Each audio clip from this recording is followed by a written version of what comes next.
right, we are back after a short break. Mr. Bach, and let's see, we need Mr. McCabe. Dr. McCabe. Dr. McCabe, are you there? Sorry, Dr. McCabe. No Very problem. sorry.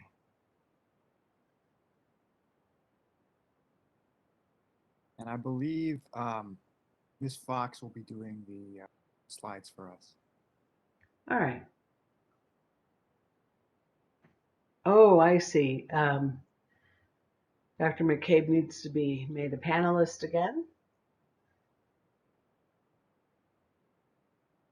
Very sorry. Did he?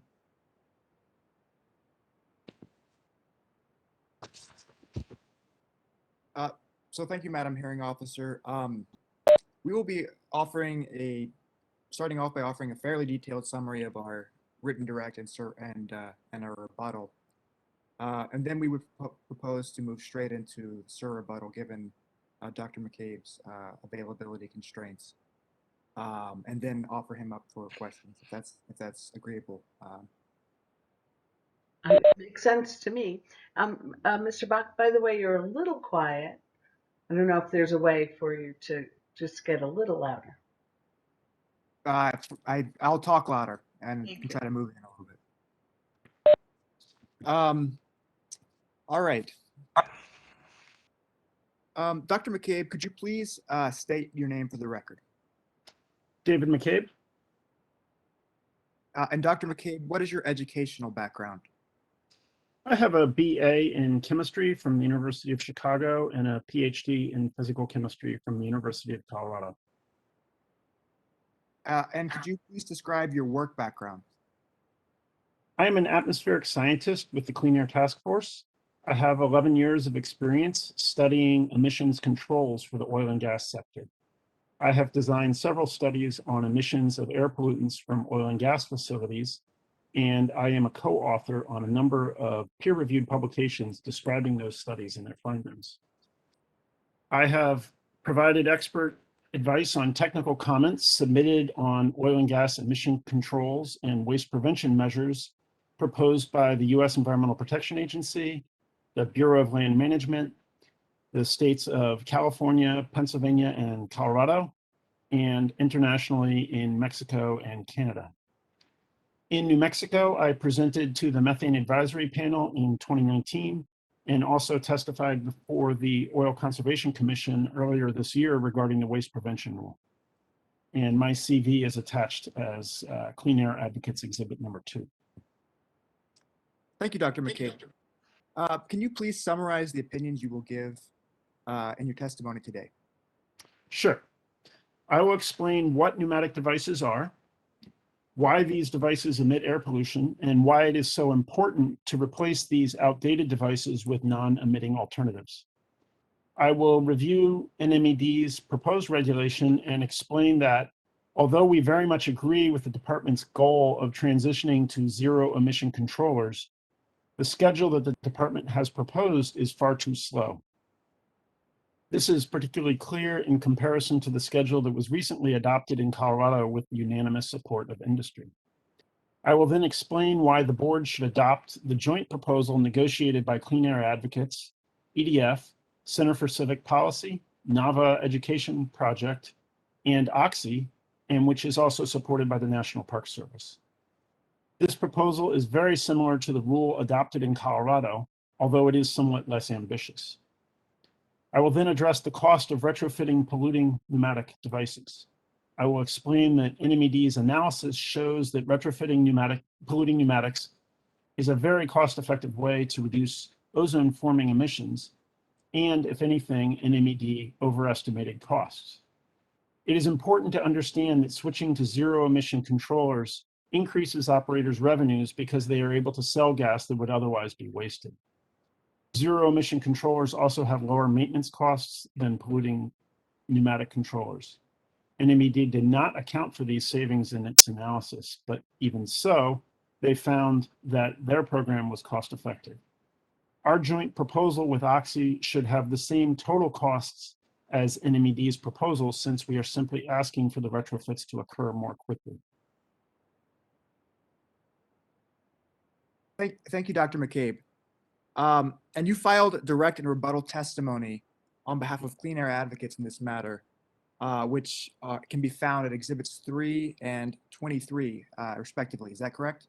Yes, Is that testimony accurate, and do you adopt it today? it is accurate to the best of my knowledge, and I adopt both sets of testimony. Thank you. Dr. McCabe, we've heard a little bit earlier, but could you give us a little background about what pneumatic controllers are and why they cause air pollution? So pneumatic controllers are devices used throughout the oil and gas industry to automate and control certain processes. They work by using pressurized gas to open or close a mechanical device, such as a valve, in response to a change in a condition such as liquid level or temperature. Historically, most operators have used natural gas to operate their pneumatic devices. When this is done, natural gas is emitted directly into the atmosphere as part of the normal operation of the controller. Of course, the constituents of these natural gas emissions include methane, ozone-forming volatile organic compounds, and hazardous air pollutants. Since pneumatic controllers are designed to emit natural gas continuously, some pneumatic controllers are designed to emit natural gas continuously, while others are designed to emit only when they are activated. However, these devices often malfunction, causing them to emit greater quantities of pollution than they are designed to emit. In my written testimony, I reviewed numerous studies that have shown that malfunctioning controllers are pervasive in the field. And Dr. McCabe, what do we know about the extent of emissions from pneumatic controllers at oil and gas facilities? Given the extent to which these devices malfunction and emit more than they are designed to emit, it is very difficult to precisely quantify emissions from these devices.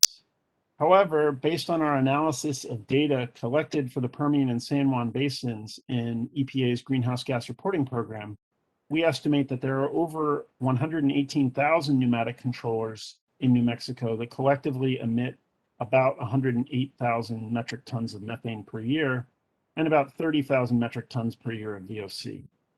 This is a very important source of methane and VOC.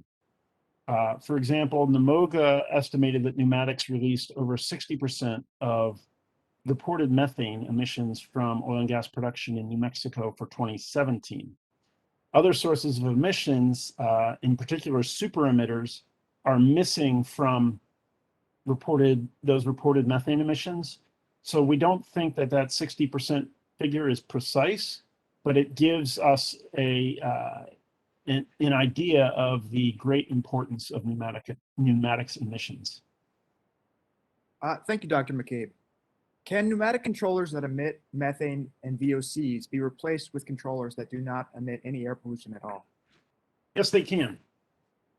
Several technologies are available that can entirely eliminate emissions from gas-driven pneumatic controllers. These technologies are cost-effective at new and existing sites with and without electricity available. These options were mapped out in a report that we published several years ago, which we have submitted as our exhibit number 4. One option that operators have is to use compressed air instead of pressurized natural gas to operate controllers. These compressed air systems are often referred to as instrument air systems, as we discussed a little bit earlier, where instrument is sort of a synonym for a controller. And they have been used, these compressed air systems have been in use at oil and gas sites for years. Recently, several systems for utilizing solar power to compress air on well pads with no other available electrical power have come to the market. A second approach is to use electric controllers, avoiding the use of pneumatic operation altogether. Electric controllers suitable for solar power battery systems have been developed for the upstream oil and gas industry. As discussed in the New Mexico Methane Advisory Panel report, solar-powered controllers are a technically and economically feasible alternative to emitting controllers. They have been proven in production regions in Alberta, for example, which is a much, much harsher location for utilization of solar than New Mexico. In short, there are numerous zero-emission alternatives to gas-driven controllers, and operators are using them in hundreds of sites in the US and Canada. As we explained in a report back in 2016, zero-emission solutions are available today and are cost-effective to implement in nearly every situation. In general, is retrofitting natural gas-driven pneumatic controllers with zero-emission alternatives a cost-effective option for reducing emissions? Yes, it is. When operators switch to zero-emission controllers, they're able to capture and sell gas that would otherwise be wasted, and they also reduce maintenance costs. For these reasons and other reasons, retrofitting pneumatic devices is a highly cost-effective way to reduce air pollution. And we heard earlier today a little bit about Colorado's program. Could you describe a little bit the program Colorado has for retrofitting polluting pneumatic controllers? Yes. Earlier this year, Colorado's Air Quality Control Commission adopted regulations that require operators to retrofit their facilities to eliminate venting from a substantial portion of their controllers over a 2-year period. These regulations were the product of extensive negotiations between industry, environmental organizations, local governments, and Colorado's Department of Public Health and Environment. They were unanimously adopted by the Commission without any objections from any party. I participated in the negotiations that crafted these regulations. And Dr. McCabe, let me stop you there and see if we can get our slide up. Tanis, are you there? Yep. There we go. There's slide 2. Okay, please continue. Yeah, and so I'll start off by talking about compressor stations. And this is actually specific to gathering compressor stations.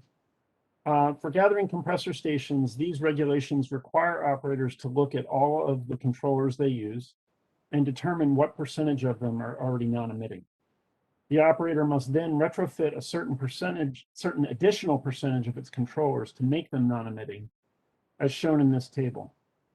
Operators that start with a lower percentage of non-emitting controllers must retrofit more controllers in each period than operators that start with a higher percentage, but every operator must perform some retrofits.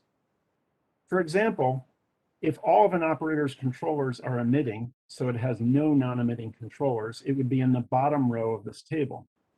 And therefore, it must retrofit 45% of its controllers by May 2023, which you can see in the last column. If an operator starts between 20% and 40% non-emitting, it would be in that second from the last row. And in that case, it must retrofit an additional 40% of its controllers by May 2023, again in the last column. Also, for each cohort, there's a maximum required percentage for each target year.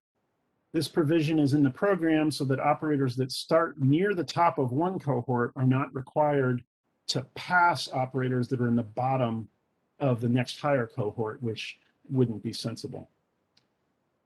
For wellhead sites, the program is similar, except that operators are required to retrofit entire facilities, and the percentage is based on the operator's total liquids production, which is liquid hydrocarbons plus produced water. So in the next slide, please. For example, an operator that currently produces 10% of its total liquids at well sites that have fully converted to zero emissions controllers, so that would be in the bottom row again, must convert well sites representing an additional 40% of its liquids production by May 2023. Again, that's in the last column. And all the other percentages are also shown in this table from the Colorado rule. And Dr. McCabe, what is NMED's current proposal with respect to requiring operators to retrofit these pneumatic controllers? Well, first, at sites with commercial line electrical power, NMED requires that pneumatic controllers have an emission rate of 0. Operators at these sites must convert any emitting controllers to instrument air, electric controllers and actuators, or they can capture emissions from controllers or otherwise prevent emissions. And I understand based on the testimony this morning that NMED intends for these retrofits to happen over 2 years. Second and most important, NMED requires operators of sites without commercial line power to convert a portion of their fleets of controllers to non-emitting, i.e. air-driven or electric. Operators are required to convert controllers according to two schedules in the proposal. One schedule applies to production facilities and one to gathering compressor stations. Both schedules require operators to increase portions of their fleets by three deadlines, as shown this morning, January 1st of 2024, 2027, and 2030. And then for both schedules, the portion of controllers that operators are required to convert depends on the portion of the operator's controllers that are already non-emitting. Thank you, Dr. McCabe. And how does NMED's approach compare to Colorado's? So Colorado's rules and the NMED proposal both require operators to comply with the schedule for replacing controllers. The specific requirements for an operator depend on the fraction of the operator's valve controllers that are already non-emitting, with operators assigned to one of 5 cohorts, determined by that fraction. So that overall structure is very similar. The critical difference is that NMED's proposal is much, much slower than the approach adopted unanimously and with industry support in Colorado. This is clearly shown in this slide, which compares the near-term requirements under the Colorado rule and under NMED's proposal for gathering compressor stations. For example, an operator with no non-emitting controllers would be in the bottom row again. And under the Colorado rule, they would have to convert 45% of their controllers by May 1st, 2023, which is shown in that left-hand column for Colorado. Under NMED's proposal, those operators would only have to convert 25% of their controllers by January 1st, 2024. An operator with 15% non-emitting controllers today would be in that same bottom row cohort. So under the Colorado rule, they would also have to convert an additional 45% of their controllers by 2023. But New Mexico would only require them to convert an additional 10% of their controllers by January 2024. That's because they're in that bottom cohort, so they only need to get to 25% under the New Mexico rule, and they're already at 15%, so they just have to add 10%. And finally, just one more example, an operator with 25% non-emitting controllers now would have to convert an additional 40% by May 2023 in Colorado, but only an additional 20% to get to the 45% threshold under the New Mexico proposal. Clearly, the NMED proposal is much weaker for initial years and would only require operators to catch up to Colorado's 2023 requirements by 2027. Each additional year of delay means thousands of additional tons of VOC and tens of thousands of additional tons of methane will be emitted. The environmental and public health impacts of that pollution, unfortunately, aren't reversible. A second difference that I'll mention is that I want to emphasize this just briefly. The Colorado requires operators to increase their fraction of non-emitting controllers by a fixed percentage, those plus ups in that table. While NMED requires operators to increase their fraction to a fixed percentage. This difference makes NMED's proposal both less efficient and less fair than Colorado. Finally, we've already discussed the difference between the structure based on controller count versus liquids production. The key difference really is that New Mexico's rule is just much slower than Colorado. Thank you, Dr. McCabe. So would the joint proposal developed by Clean Air Advocates and Oxy make NMED's regulation more similar to what Colorado has adopted? Yes, it would. The agreement will result in a more rapid transition to zero emission controllers for well pads than the NMED proposal, although it will still be slower than what is required in Colorado. The agreement will also ensure that this phase out occurs in a more efficient and fair way. For example, under the joint proposal with Oxy, a producer that currently produces 10% of its liquids at sites that have converted to zero emission controllers, so it's again in the bottom row, would have to convert 35% in the joint proposal column by December 2023. In Colorado, such an operator would need to convert an additional 40%, and of course their due date is 8 months earlier. So our proposal gives operators more time than they have in Colorado, but it is an improvement on NMED's proposal, although I do note that different structure based on liquids rather than controller count for production. And just once more, I want to note that this proposal is supported by Clean Air Advocates, EDF, the Center for Civic Policy, NAVA Education Project, along with Oxy, a major producer, and the National Park Service. Thank you so much, Dr. McCabe. Shifting gears a little bit, I want to ask about Eldar, or leak detection and repair. I understand that Clean Air Advocates and Oxy and EDF also agreed to require operators to include pneumatic devices in their leak detection and repair program, and that NMED has proposed to adopt this proposal. Why is this so important? As I explained in my written testimony and noted above, much of the pollution we observe from pneumatic devices is due to malfunctions. The best way to eliminate emissions associated with pneumatic controllers is these retrofits to non-emitting designs. But all proposals on the table will leave tens of thousands of gas-driven controllers operating in New Mexico for years. Inspecting these devices to find and repair malfunctions is a critical step that can reduce emissions from devices that haven't yet been retrofitted. So yes, these devices should be included in each operator's Eldar program.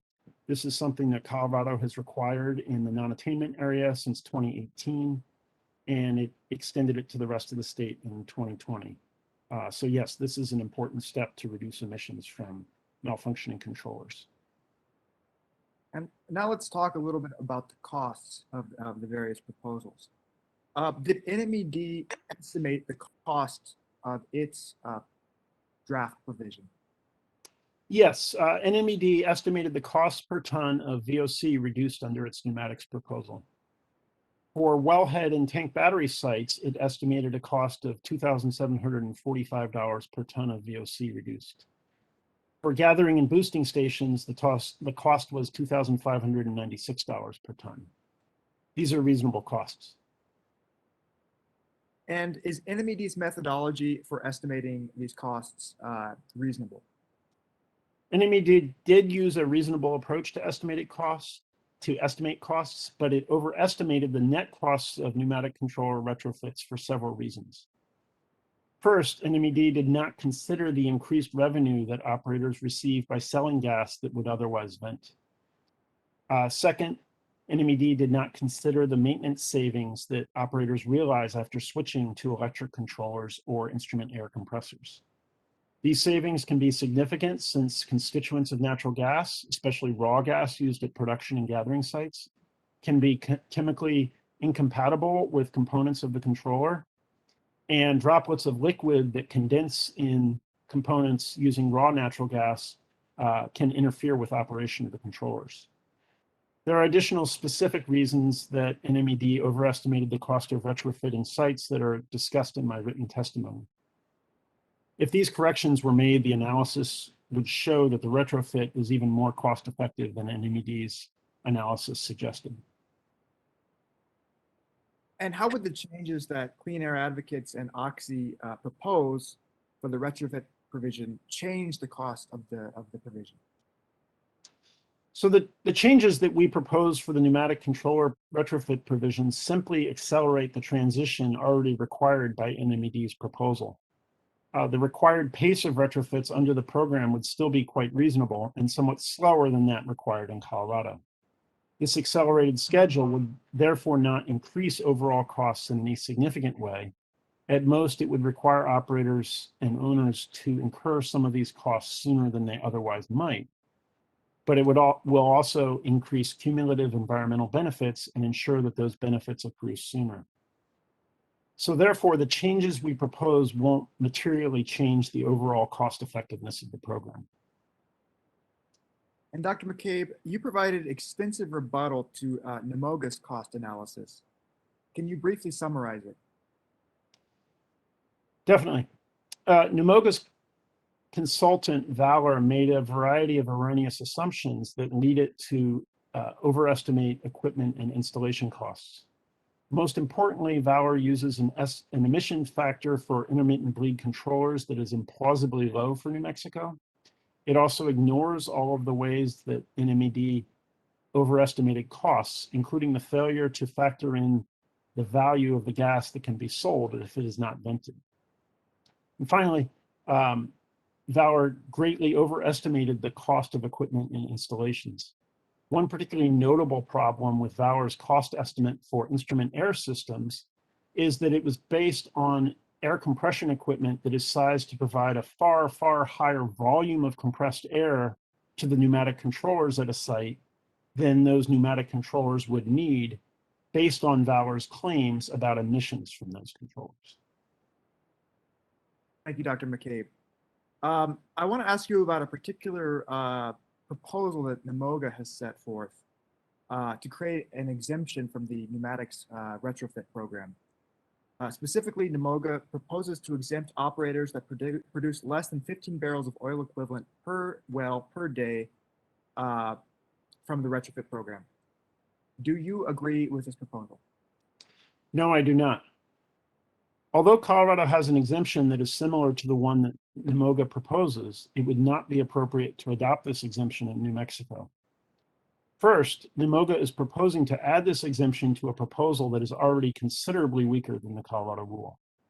Since the NMED proposal is weaker, it is easier to comply with and reduces emissions less than the Colorado rule. Even if the board adopts the changes we jointly propose with Oxy, the rule will still be less stringent than the Colorado rule. In this context, it would be inappropriate to simply add in the exemption from the Colorado rule. Second, the firms that qualify for the exemption from the Colorado retrofit requirement for operators of low producing wells are limited in size. In New Mexico, much larger firms would qualify for the exemption that Nemoga proposes. For example, Nemoga's exemption would apply to Hillcore Energy Company, which operates over 11,000 wells in New Mexico. Excuse me. Hillcore generates hundreds of millions of dollars in revenue every year. They can certainly afford to replace polluting pneumatic devices at these sites. According to our analysis, the largest firm qualifying for the exemption in Colorado has about a fifth of the wells that Hillcore produces. And it produces about 40% less hydrocarbons per well than Hillcore produces from its wells. Finally, the exemption would be much more damaging in New Mexico than it is in Colorado because a larger proportion of New Mexico wells are owned by operators that would qualify for the exemption that Nemoga proposes. Our analysis shows that 187 operators in Colorado who collectively operate about 15,000 wells would qualify for the exemption. In contrast, about 312 operators in New Mexico would qualify, meaning that over 32,000 wells could be exempt from the proposal. That is more than half, 57%, of the oil and gas wells that were operating in New Mexico in 2019. So Nemoga's proposal would create an exemption that would prevent well over half of the benefits of the rule. In summary, the exemption Nemoga proposes would exempt twice as many wells as are exempted by the Colorado rule and would exempt much larger operators. It is not appropriate for New Mexico and the board should not adopt it. Thank you, Dr. McCabe. And just one more question before we turn to the SIR rebuttal. I want to ask you about Kinder Morgan's submission. Why do Clean Air advocates oppose Kinder Morgan's proposal to exclude transmission compressor stations from the pneumatics provision? So it's particularly feasible to retrofit pneumatic controllers at transmission compressor stations because these stations are typically large and have access to electric power. Indeed, NMED's analysis indicates that all transmission compressor stations in the state have access to electric power. As I've explained in my written testimony, access to electric power makes it especially easy to retrofit to non-polluting controllers. Kinder Morgan did not introduce any evidence of transmission stations that did not have access to electric power. To the contrary, their expert, Leslie Nolting, testified that the company has commercial power at its compressor stations and that it has emergency engines to sustain essential systems in the event commercial power is lost. Given that it is straightforward to convert non-emitting controllers at these facilities, and performing these retrofits will reduce significant amounts of VOC and methane pollution, these facilities should be required to perform these retrofits. As I explained in my written testimony, based on precedent from Colorado for gas processing plants, which are also large sites with electrical power available, 6 months is sufficient time to implement these retrofits. Kinder Morgan doesn't dispute that it is technically feasible to retrofit transmission compressor stations, nor does it argue that the costs are too high. Its argument is based on the fact that the natural gas being moved through the transmission sector has a lower portion of VOCs than the gas farther upstream. But we need to be clear, transmission compressor stations are still a significant source of VOC, and retrofitting problematic polluting pneumatic devices is a logical and straightforward way to reduce these emissions. And of course, these devices also emit significant amounts of methane. While it is not the specific focus of this rulemaking, reducing methane is a critical co-benefit of this rule. Including transmission compressor stations in the retrofit program is just common sense. So in summary, these facilities shouldn't be exempted from this straightforward feasible requirement just because their VOC emissions are more diluted with methane. Thank you, Dr. McCabe. And Madam Hearing Officer, we will now do our SIR rebuttal. Dr. McCabe, did you review the rebuttal testimony of Adam Meyers filed by NMOGA? Yes, I did. Can you summarize what he had to say? Yes. Mr. Meyers asserts that there are economic hurdles associated with transitioning to zero emission controllers that I did not fully consider and that NMED did not consider. Examples of the economic challenges that Mr. Meyers cites include supply chain issues and personnel issues. Mr. Meyers faults my analysis for not taking into account the COVID-19 pandemic, which he asserts will contribute to supply chain complications. He asserts that many operators will need to hire third-party engineers to perform electrical upgrades and speculates that there may be a shortage of available engineering firms, if the rollout of the rules is too short. He also argues that accelerating the schedule for transitioning to zero emission controllers, as we propose, could cost more because vendors typically have expedited fees. Based on these concerns, Mr. Meyers argues that it is not feasible to convert pneumatic devices at transmission compressor stations within 6 months. He doesn't, however, specifically discuss the schedule for the retrofit provisions for well pads in our proposal. Mr. Meyers also asserts that there are technical hurdles that exist at many sites that do not have access to electric power. Among other things, he suggests that using solar panels to power electric controllers may not guarantee proper operation or safe operation. He states that if a valve requires a quick reaction time, for example, if it must actuate in 3 seconds or less, it could require a large current, which a solar-powered system may not be able to provide. He also notes that it may be a challenge to design a facility that has 3-day autonomy, which I understand to mean a facility that can operate for 3 days under conditions where the solar panels are unable to generate electricity. So let's start by talking about the economic concerns. First of all, is there any precedent for requiring operators to transition to zero emission pneumatics in a year or less? Yes, there is. As I explained in my direct testimony, Colorado adopted a rule in December 2017 that gave gas processing plants in the Front Range non-attainment area 6 months to convert all of their pneumatic controllers to non-emitting technology. And are you aware of any operators that were not able to complete those retrofits within the required 6 months? No. What about the production sector? Is there any precedent for a schedule like the one that we have jointly proposed with Oxy? Yes. As I have explained, the rule Colorado adopted earlier this year, which represented a consensus proposal of industry, governmental, and environmental stakeholders, represents a more rapid transition than the one we have proposed with Oxy. And did any operator oppose the Colorado proposal on the basis of supply chain or personnel issues, or claim that it would be technically infeasible?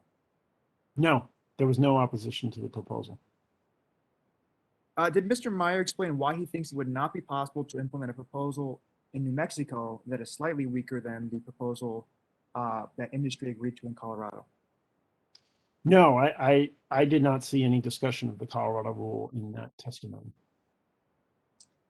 Now, Mr. Meyer argues that the COVID-19 pandemic has caused supply chain challenges that make it difficult to predict how quickly operators will be able to acquire the technology they need to transition to zero emission devices.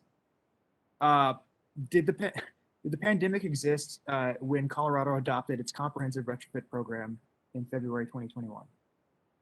Certainly, operators had been dealing with COVID-19 for almost a year when the Colorado rule was adopted.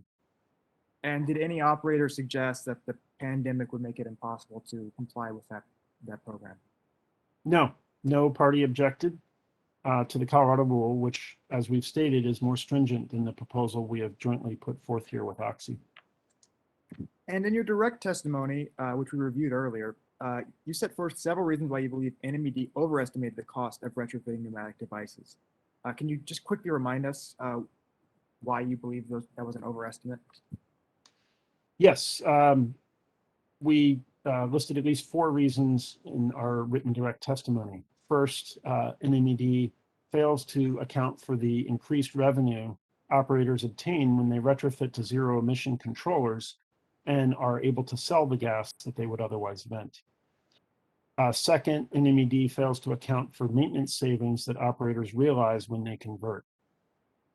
Third, NMED assumes that all sites without electricity will use instrument air systems when it will often be more cost effective to use electric controllers at certain sites.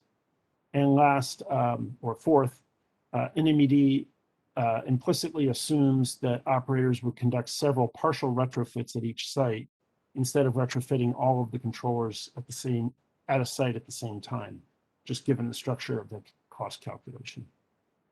So Mr. Meyer stated in his rebuttal that he disagreed with you that NMED's estimate was too high. Did he address any of those specific reasons that you just laid out?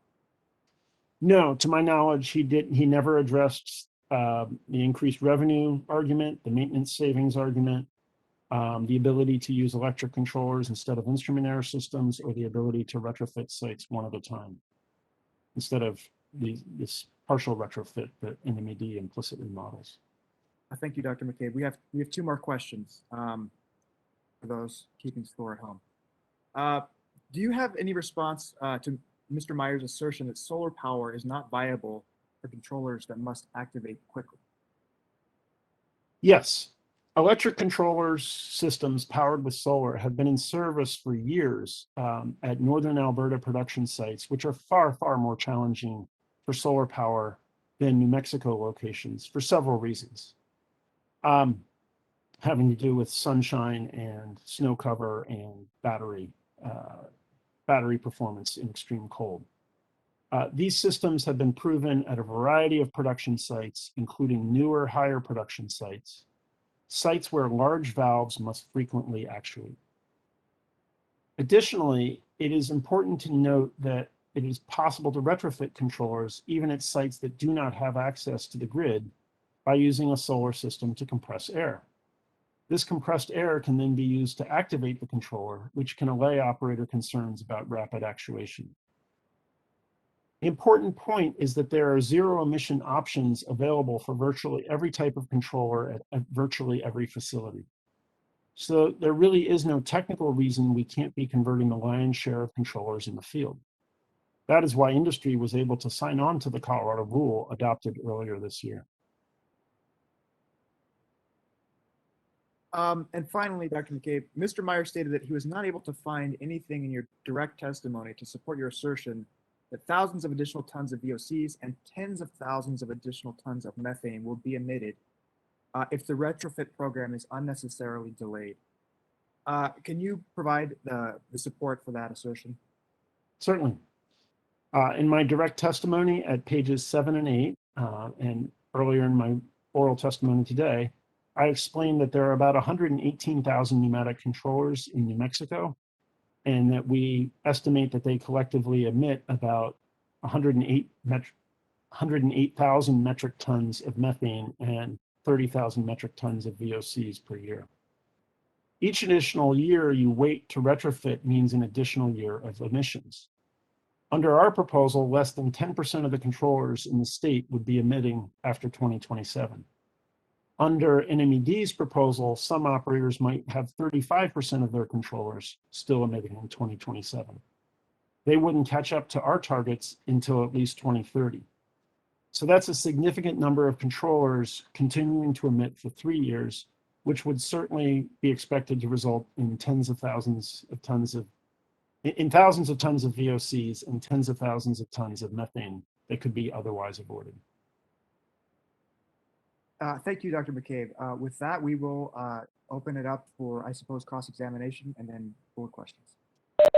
Thank you very much, Dr. McCabe and Mr. Bach.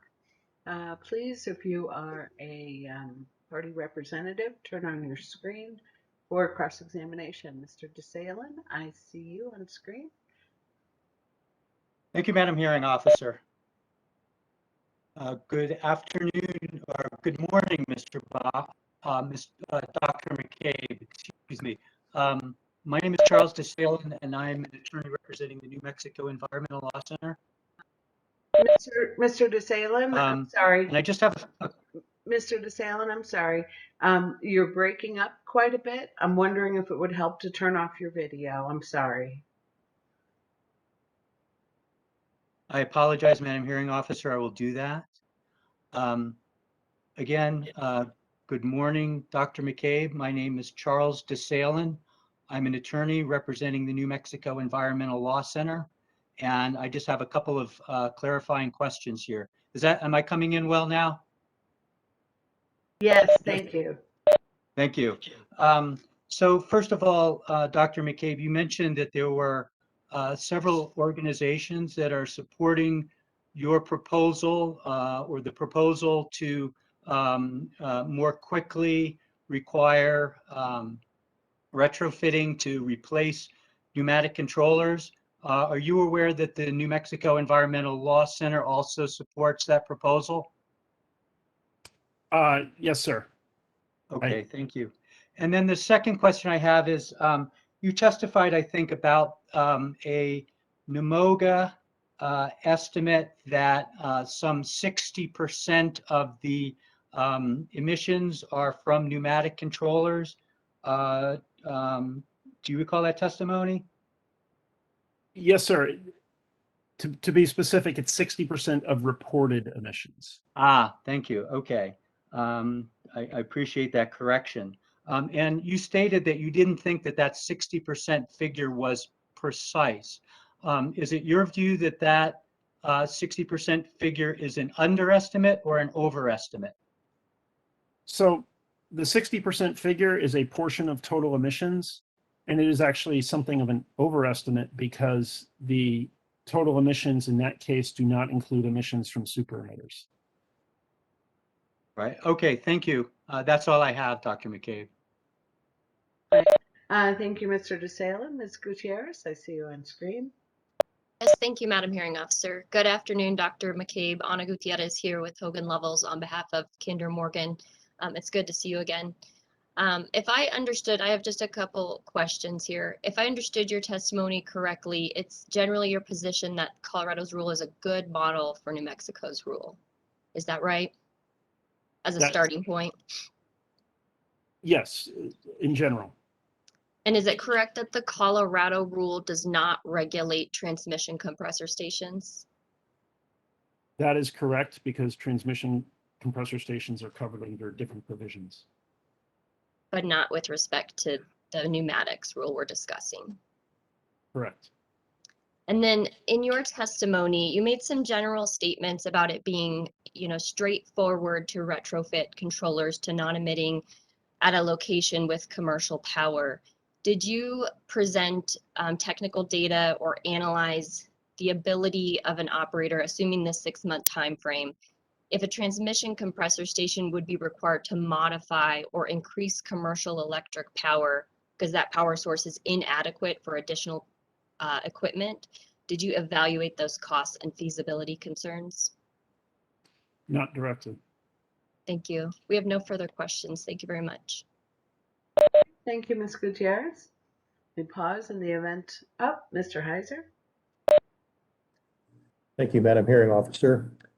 Dr. McCabe, just a couple of questions about some of your testimony that you had. You cite a number of studies to support your calculations for the impact of pneumatic devices on VOC and also methane emissions. Were several of those studies based upon gas meter supply measurements to the emitting device or the pneumatic controller? One study, Bucket-Owl, I believe it is, used, put meters upstream of controllers. And in my written testimony, I discussed how they identified, they used that to identify malfunctions. And in the study where we're using the upstream supply for that, would it not have the effect of including leaks in other parts of that supply loop and attributing that to the controller?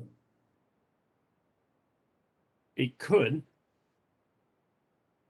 In the Allen 2015 study, is it not true that the low bleed controllers, which you reported as a national average of 10.8 standard cubic foot per hour, that really depends upon the inclusion of 6 controllers from facility CZ, which had an average rate of 57 standard cubic foot per hour for those 6 controllers? Mr. Heiser, I'm afraid I don't have the supplemental information for Allen 2015 open in front of me. So I'm not really able to answer that. I can presume that that's the case. Okay, and so then you wouldn't be able to know whether if you took those 6 out, if that average would fall to 0.14, 0.14 standard cubic foot per hour.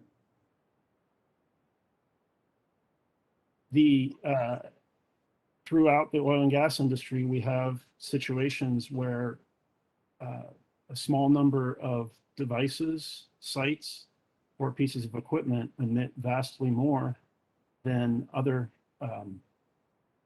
devices and sites. Unfortunately, those are very hard to predict. And this is part of the reason we need to evaluate emissions from pneumatic controllers very carefully and consider what are appropriate ways to manage those emissions. So this might be an example of one of those distortions from a high emitting device. Sir, I don't agree that that's a distortion. In terms of the correctly functioning device, are you saying then that you believe it they actually emitted 10 point, whatever that number was, 10.8? For purposes of air quality management, what's important is not the emissions factor for correctly functioning devices. For the purposes of air quality management, what's important is the emissions factor for real pneumatic controllers as they exist in the field.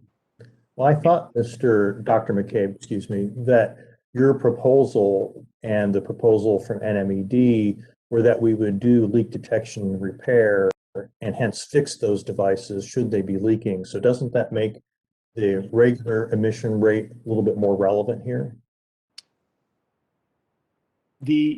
First of all,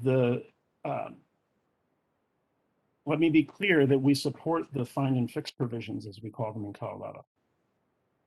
Colorado felt that it was important to move forward with retrofitting pneumatic controllers to inherently non-emitting technologies, even though they already had the find and fix program in effect. And the reason is it's clear that some of the pneumatics malfunctions are difficult to find during normal inspections. Many of the malfunctions that Luck et al. Paper identified were only found by analyzing more than a day's worth of logged flows into the controller. They were not identifiable in a inspection period of even 15 minutes. So the inspections reduce emissions from malfunctions, but there's no evidence that they eliminate them. But they do reduce them. Yes, sir. What other factors are there that affect a pneumatic controller's bleed rate besides its design or its malfunction status? Actuation frequency, for example. Okay. Any others?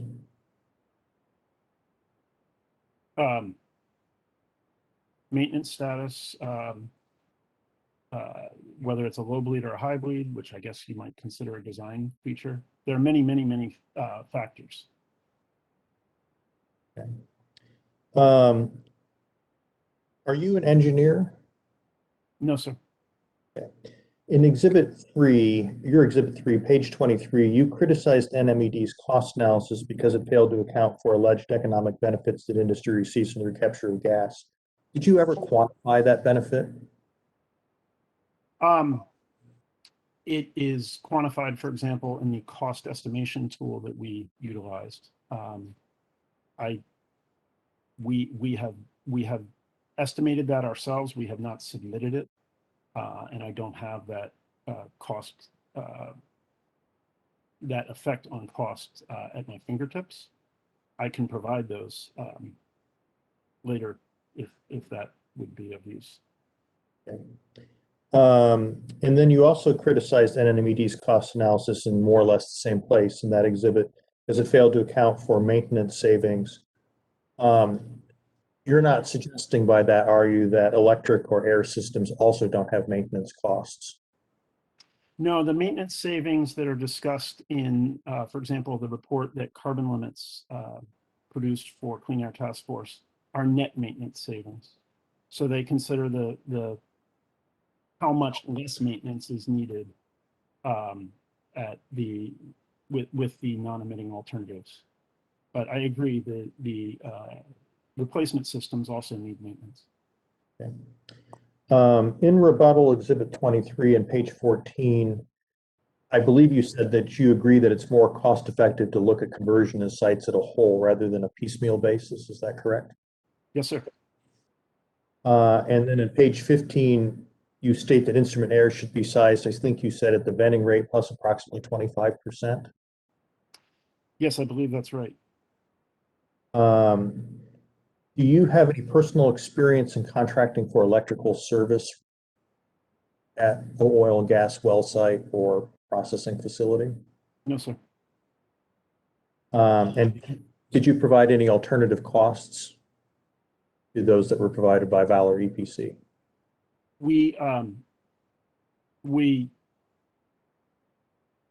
There are alternative costs embedded in the cost tool, which is a transparent tool that allows you to look into the cost assumptions that are used to estimate costs in that tool. So yes, we did submit alternative cost data. We didn't redo NMED's analysis because we thought it was basically valid.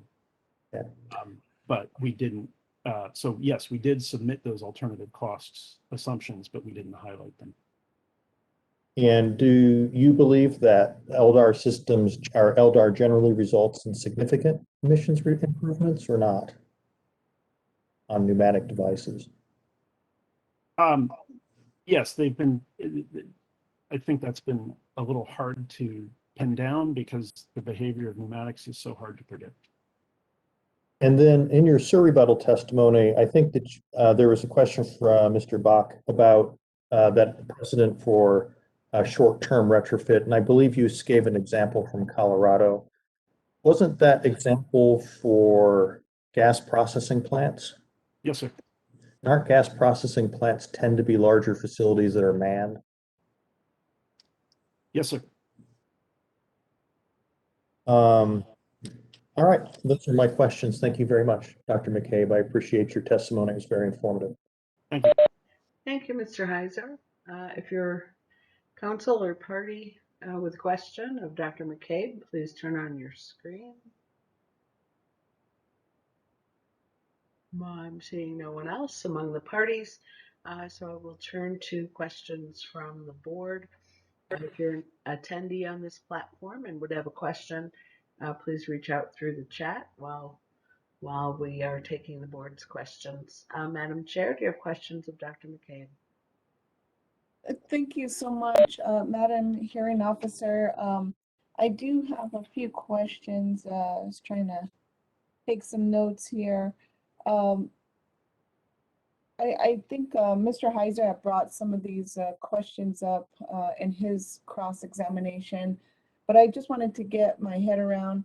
Dr. McCabe, is the Colorado rule in your analysis, and I think you touched upon this, how has it affected and the industry in Colorado? Have we seen a major increase or decrease in the industry in Colorado because of the rules there in Colorado? No, ma'am.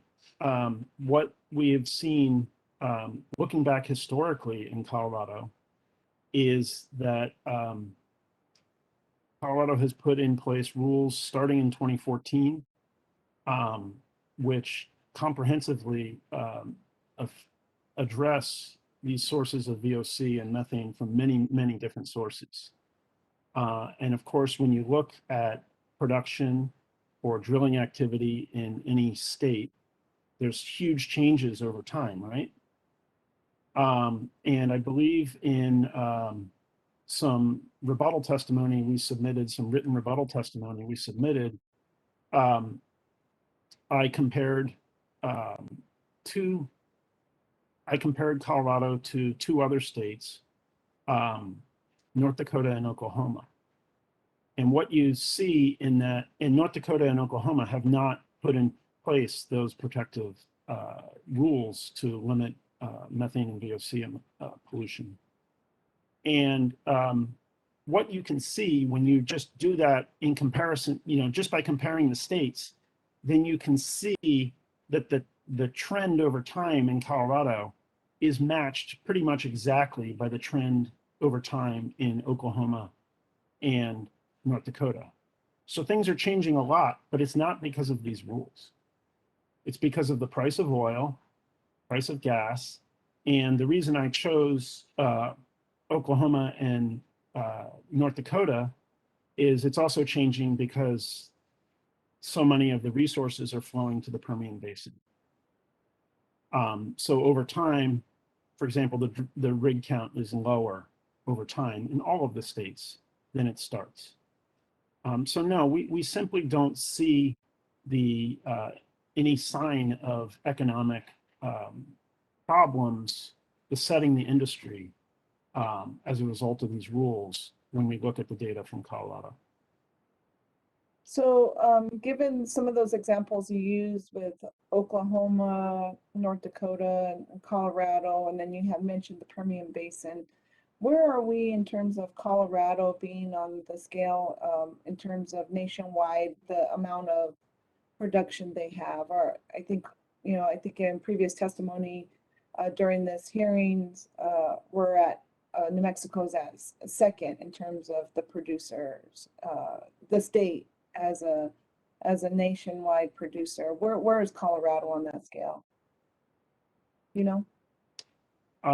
Ma'am, I'm sorry, I don't know off the top of my head.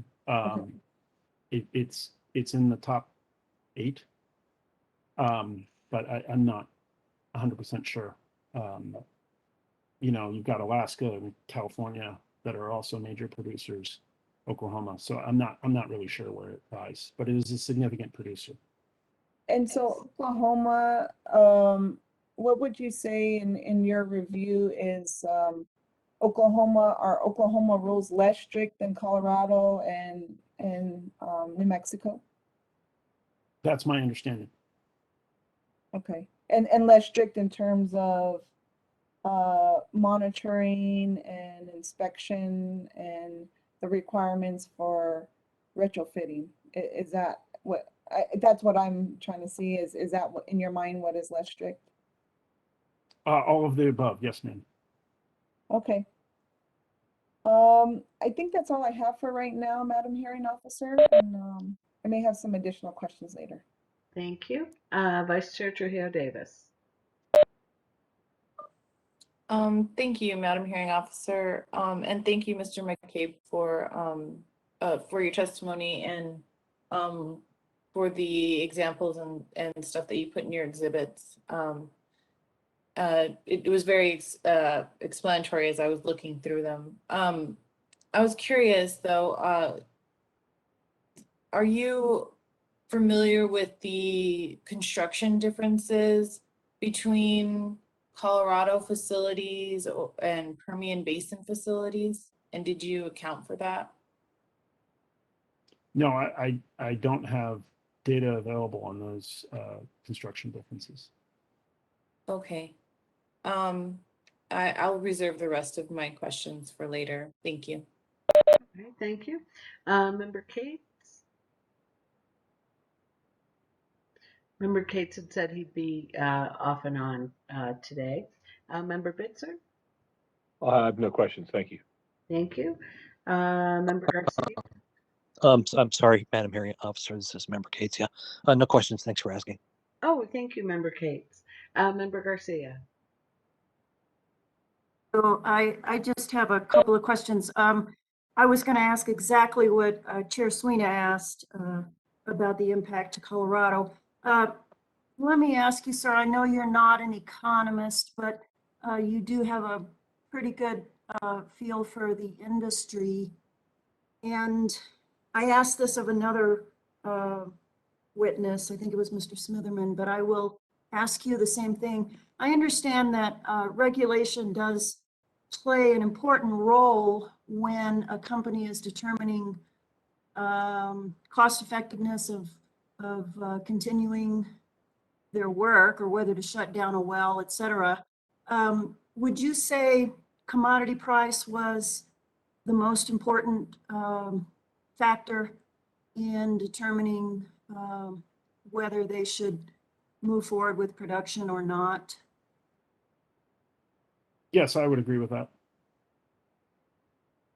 Thank you. And then one other item, I was also going to ask you what Mr. Heiser asked, which is if you had quantified the benefit of gas saved and reduced maintenance for replacing pneumatic controllers. If you had quantified that, you said you did not submit it, but you did estimate it. And that did I hear you say you might be providing that information later, or? Yes, that if that would be of use to the board, we can go back and do that. You know, our. And what did you base your estimate on? You mean like, I'm sorry, for the gas savings or for the Gas and maintenance savings, for those, to quantify those savings, how did you do that, just generally? So for pneumatic controllers, the gas that is emitted is when you switch to a non-emitting solution, such as electric controllers or instrument air, all of the gas that the old controllers emit is kept in the system and therefore sold. So you can just multiply that that gas savings, which is also the same as the avoided pollution, by the price of gas. So typically what we would do is take a Henry Hub price and discount it somewhat. For the maintenance savings, our information comes from a consultant's report we published several years ago that provided estimates of maintenance savings per device replaced based on interviews of producers and technology providers. Okay, thank you. And so it sounds like your determination is the savings are significant enough that it should be accounted for in a cost analysis, which NMED did not do. If you want yes, if you want it to be precise, not to be argumentative, but I suppose you could also say that NMED showed it was cost effective, and not, didn't feel that it was necessary to show that it was even lower than the cost effective amount, if you follow me. Okay, thank you very much. Appreciate that. That's all I have. Thank you, Member Garcia. I managed to pass Member Duval. Member Duval, do you have a question? No question. I just wanted to make sure you knew I was on the call. Thank you very much. Member Honker. Yes, just one question. When did the Colorado rules go into effect? Let's see, I believe the hearing was in February, sir, February 2021.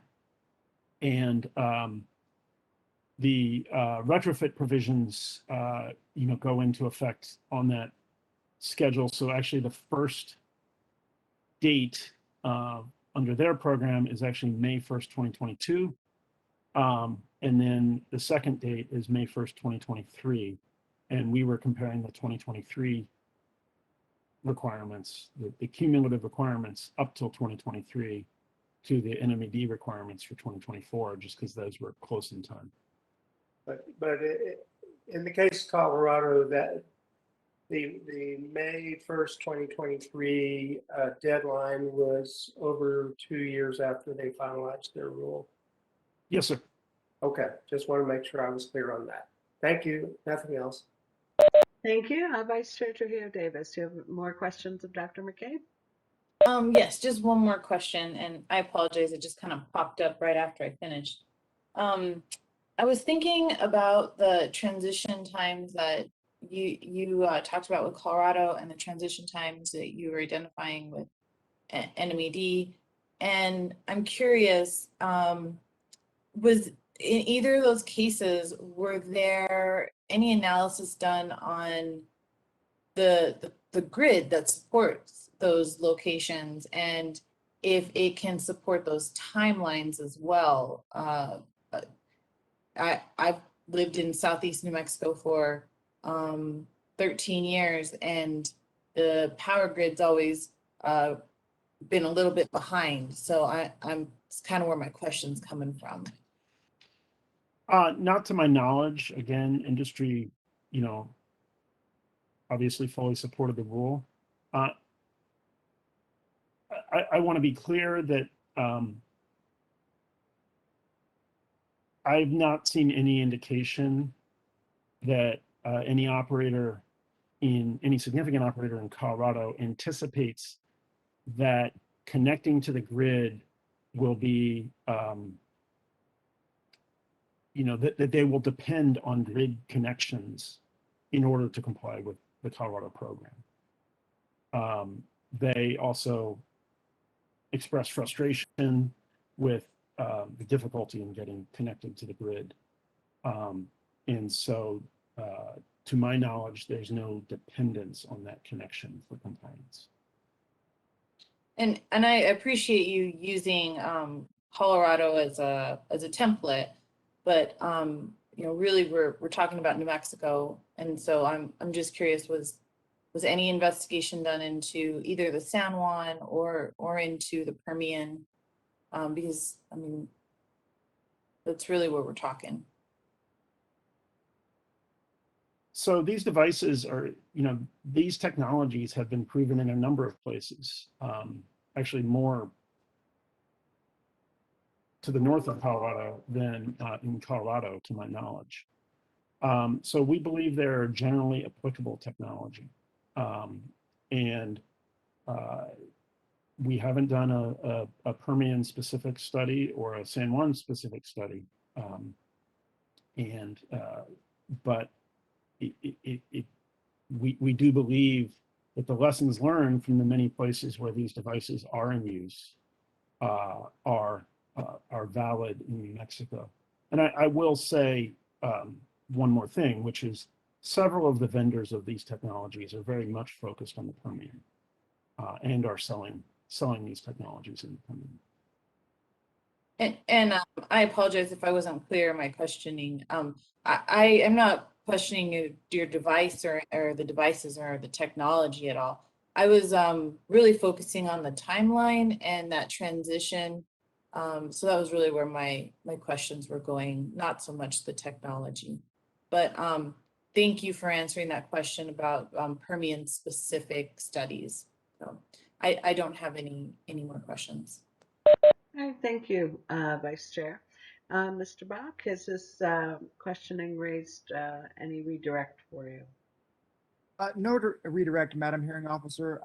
My co-counsel did remind me that I neglected to move to admit our exhibits subject to IPA&M's objection, which we, I think, agreed to brief later. So if it's agreeable to the board, we would move to admit those now.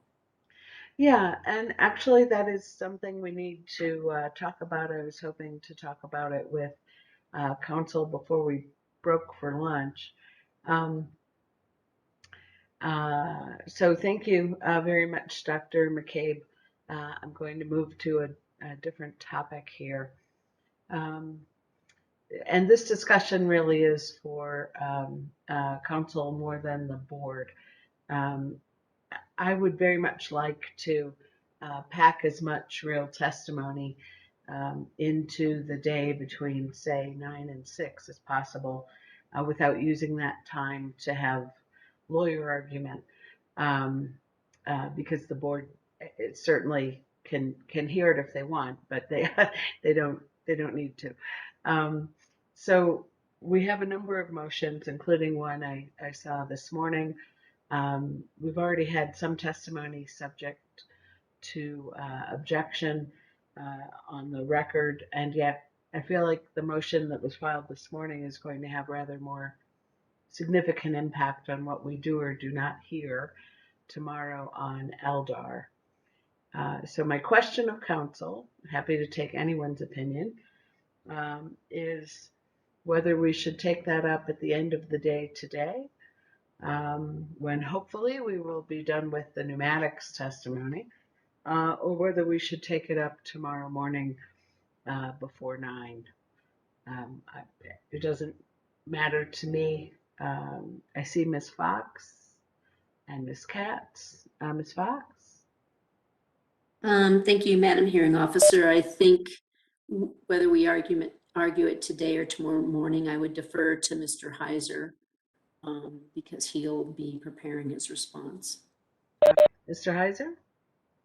I would prefer tomorrow morning because I'm in the middle of a hearing and really can't do much. All right. Ms. Katz, any observations here? No, I'm certainly amenable to that. All right. Ms. Fox. I was just going to add to what Mr. Bach said about moving in our exhibits 1 through 27, and that is we have agreement with IPAM Council to move them into evidence subject to his objection relating to methane, which we have agreed can be argued through post-hearing briefing, if that's acceptable to you, Madam Hearing Officer. Absolutely. Absolutely. I'm sorry, I didn't understand that I could do that now. So exhibits 1 through 27 are admitted, and we will take up the rest of the argument later. I wasn't sure if we were waiting on that argument. All right, thank you for that. Let's break for lunch. If we could take something less than an hour, we need to pack a lot of testimony into today. It's 10 of noon. Can we come back at 20 of 1? Oh, wait. Yeah, so we're going from here to Mr. Smitherman and Mr. Meyers, aren't we? Okay, let's get Mr. Heiser back. on the screen. Madam Hearing Officer. Yes, sir. What would be your preference? I believe we go from here to Mr. Smitherman and Mr. Meyer, if I read the spreadsheet correctly. What is your preference to take 20 or 30 minutes now, or to do some before public comment? I'm loath to take too long of a lunch break. I think Mr. Meyer will be fairly extensive. Mr. Smitherman may be a little bit briefer. Let me check here. So we might be able to get Mr. Smitherman in now. Terrific. Let's jump at that. Thank you very much. I see him. And May I have sharing rights, please?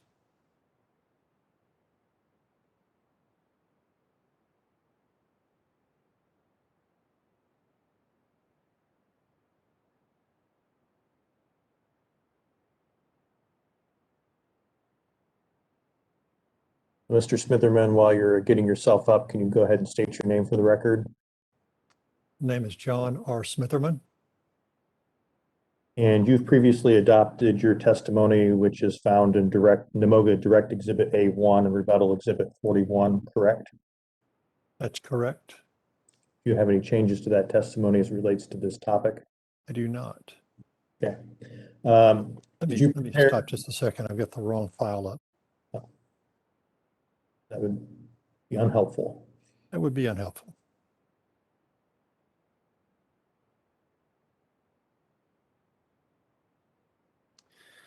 Well, I still have the wrong file up. Just one second. I'm going to turn that file off.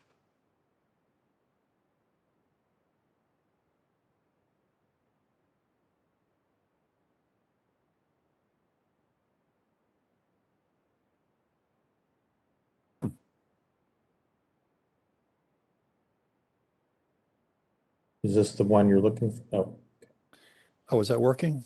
no. You're Hard to seeing see from here.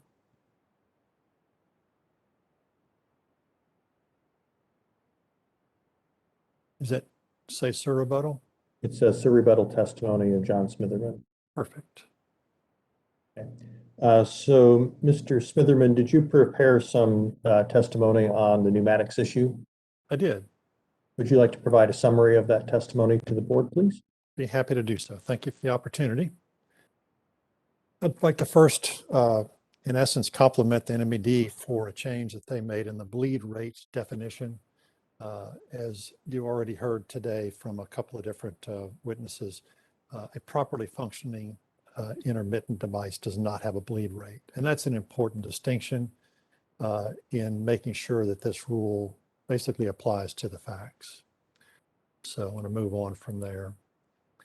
Dr. McCabe stated in his testimony that NMED should require all operators to deploy non-emitting pneumatic devices at sites with grid power within a 6-month period of time. We would disagree with that. We think that that's too rapid a transition time. NMED has already proposed fairly aggressive transition times for pneumatics, and we believe that they have the right balance in balancing the desires for emission reduction with the realities of budgetary, human resources, and supply chain challenges. So we would prefer to see the NMED schedule prevail. And also, just as a little sidebar, all of the replacements to non-emitting should count towards the NMED schedule. I know I heard some testimony this morning about NMOGA's initial proposals, in fact, even most recent redline proposals. But we've listened carefully to all the testimonies that we've seen so far. And upon reflection, we recognize that there's many proposals out there. And rather than try to pick a little bit of this and a little bit of that from the various proposals, we believe that by accepting the current NMED pneumatics proposal, that's the best, if you will, package that's on the table. We think that it balances the needs of emissions reductions with the realities of the oil and gas business in New Mexico. We believe that the controller count basis is a reasonable approach for New Mexico. Some of the other proposals are either not technically or economically feasible or create big challenges that are not warranted, including putting, in essence, additional strains on companies and supply chains that are just not warranted. Also recognize that a coupled proposal, which is to include intermittent pneumatics in Eldar programs, further reduces the urgency, if you will, of these pneumatic changeout because it identifies those malfunctioning intermittent controllers more quickly. Couple that with the more recent OCD requirements for very frequent documented AVOs. We believe that the combination of Eldar and AVOs and these change-out provisions that the NMED has proposed will end up with a nice balance between, as I said, emissions reductions and viability of the oil and gas business. And by the way, to make a point, NMOGA does support Eldar on every site, every well site, every gathering and boosting station, every transmission compressor station, every gas processing plant across the boards, regardless of potential to emit at least once per year.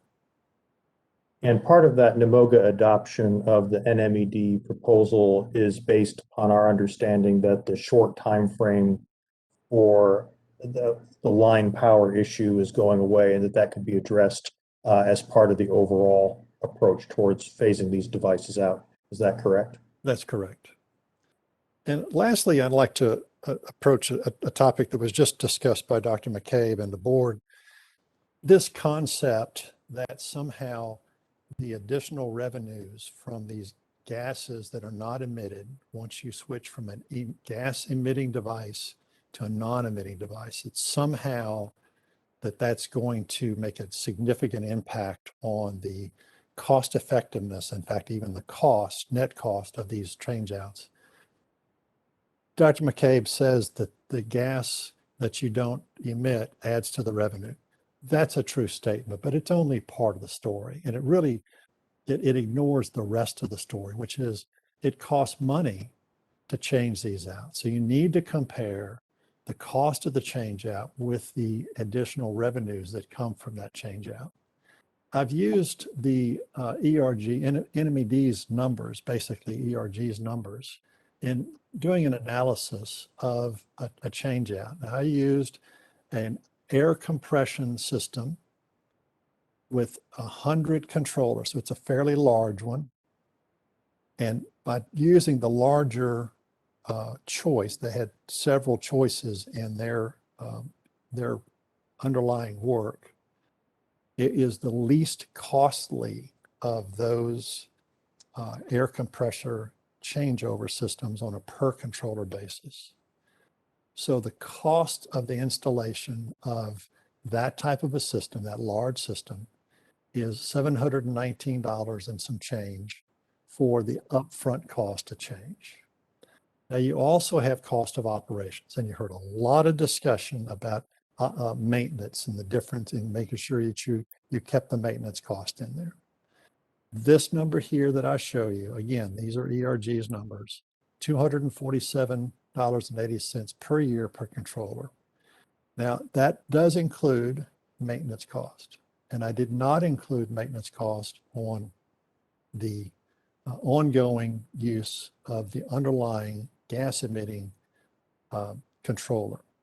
But that's a very, very small part of this in total cost of operations. In fact, 94% of the cost of this operations is simply buying the electrical power to run the air compressor to run the system.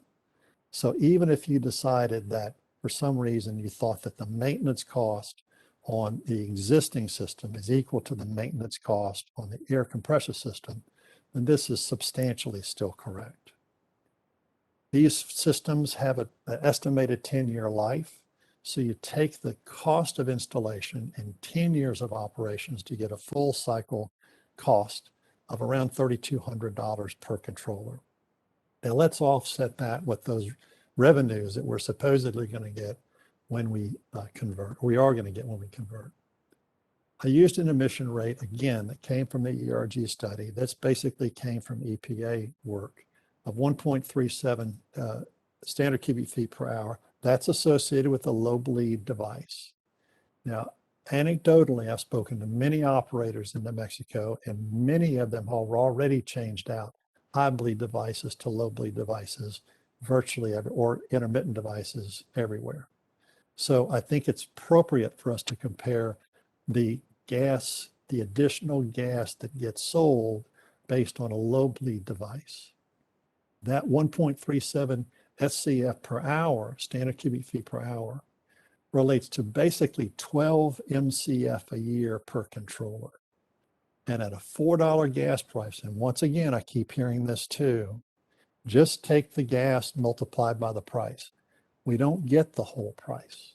We have to pay royalty. We have to pay taxes on those prices. So you might get a Henry Hub price of $4, but basically you get about 80% of that. So I used $3.20 as my revenue stream. So you take 12 MCF times $3.22 per 20 cents per MCF over a 10-year life, and you're barely over 10% of the cost of the conversion and operating.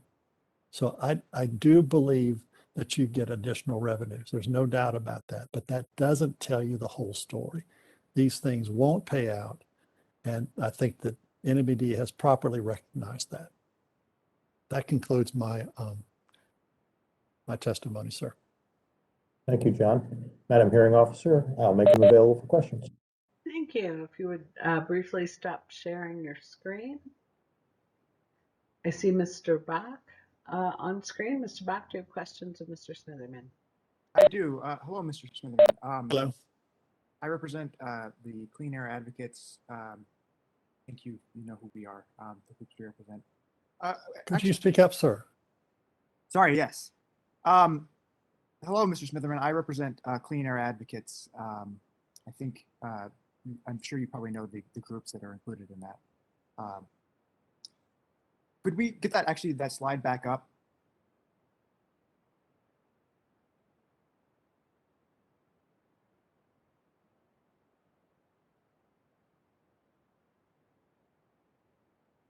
All right, thank you so much. So I do appreciate that NMOGA has acknowledged that the value of saved gas is a relevant factor, and tried to put together an estimate. I did want to ask just about the emission rate here. So I think that you would agree, would you not, that the emission rate is a very important factor for determining the value that you're going to get from a conversion. Certainly.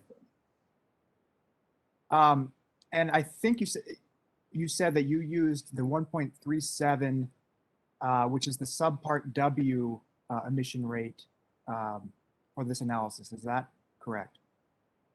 I used the same emission rate that ERG used in their study. Okay, so are you not certain whether it's a subpart W, or you could go back and look at that, I guess? Yeah, I don't recall that.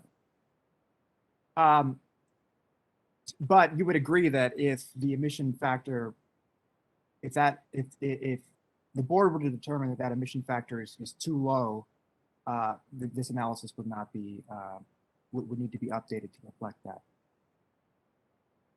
Well, I think if any of these numbers were either too high or too low, that you'd have to recalculate.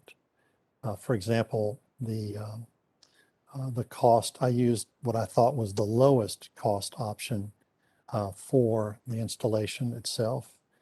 There are much more expensive options if you have smaller sites. You simply can't defray some of those overhead costs to as many controllers. So that would make a difference as well. Thank you. And Mr. Smitherman, did you review Dr. McCabe's written testimony as well as listening to him earlier today? No, some of it. I've read some of his testimony, not every word. Understood. There are a lot of words. I know that very well. Could I, if I were to represent to you that Dr. McCabe testified that the emission factor that NMED used for low bleed controllers is too low, and that it would be more appropriate to use a emission factor of 5.1 standard cubic feet per hour for those controllers, would that surprise you that he testified to that? Well, he said what he said, so my surprise doesn't really mean much. Okay. But you are trying to rebut his testimony, and so it's just interested to know if you had read that part of it.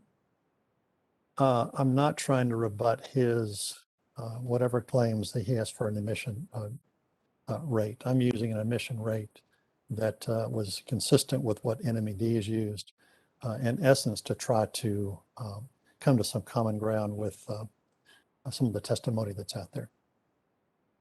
All right, Mr. Smitherman, no further questions. Thank you. Thank you. All right. Thank you, Mr. Bach. Let's see if there's anyone else turning on their screen. I don't see any other party turning on their screen. I'm going to turn to the board for their questions.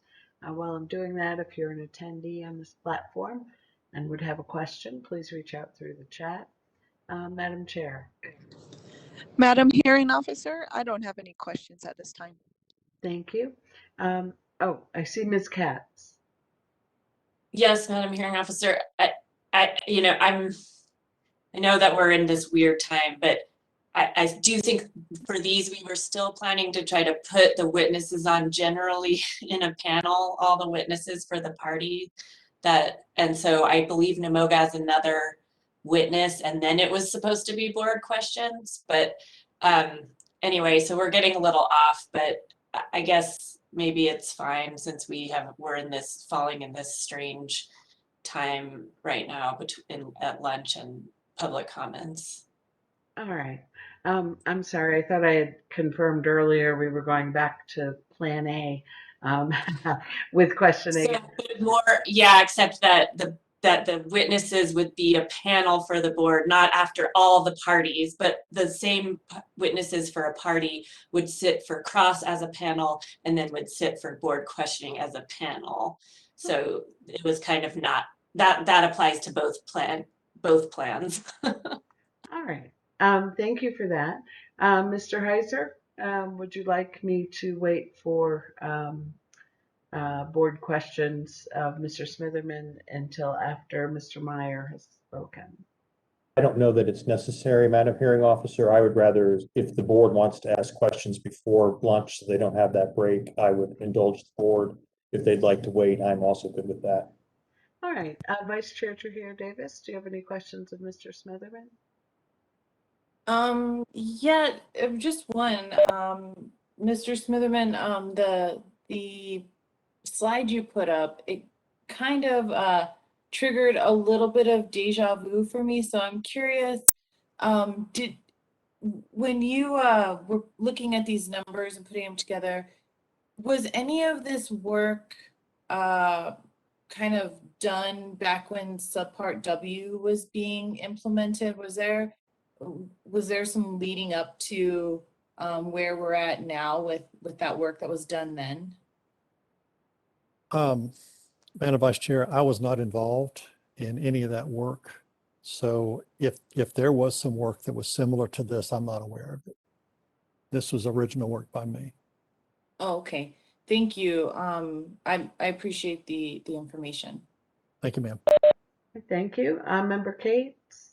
No questions here. Thank you. Thank you. Member Bitzer? Should be fairly simple, real quick, Mr. Smitherman. Assuming for the moment that the emission rate that Council Bach was pointing out from Mr. I think it was Mr. McCabe's, Dr. McCabe's testimony. Assuming that was correct, or assuming there was some point in between the state's data and that data, the equation to me seems pretty straightforward. Do any of those scenarios get you to break get you to break even? Well, just looking at the numbers in my head, the revenues that we get at the 1.37 standard cubic feet per hour gets you about 15% of the total cost. So you'd have to go up by a factor of at least 6. I can do that math in my head, which takes you well over the numbers that he gave. And this is also, I'll recognize, you know, our witness, Mr. Meyers, estimated costs on these systems that were much higher than the costs that ERG used. So in essence, I tried to use a somewhat non-controversial cost number, but if you put the higher cost number to it, I'm not sure how high the emission rate would have to be to pay it out. Certainly be unreasonable. That's my only question. I didn't see any scenario in which it got to break even. I did the math a little differently in my head, but I still came up short. I think you and I think the same, sir. I thank you. Member Duval. No questions. Thank Member Garcia. One question, please. Mr. Smitherman, you said that 6-month time frame for deploying the not emitting devices was not economically feasible, not reasonable. And I believe Dr. McCabe testified, and I may have this wrong, so correct me if I'm wrong, but I believe he testified that when Colorado suggested the 6-month time frame, their industry did not object to it. And I'm wondering, what would be the difference? What is the economic difference between New Mexico and Colorado, where they would not object to it and we are here in New Mexico? That's an excellent question. I'm gonna have to base this on my memory of his testimony. But I believe what he said was that the 6-month time frame was on processing plants, basically the larger facilities of which there are fewer of them. And so, and by the way, it's not necessarily our position that it's an economic challenge as much as it's a physical and logistical challenge. So when you have a relatively few number of facilities that are being asked to retrofit within 6 months, that's a very different question than asking the entire industry, both upstream well sites and all these other smaller numbers of facilities, to do so in 6 months. Great, that's a very good clarification. Thank you, sir. That's all I have. Thank you, ma'am. Thank you. Member Hunker. No questions. Thank you. All right, thank you. Well, we got to just about 12:15. Let's take a break for lunch, return at 1 for public comment. Thank you all.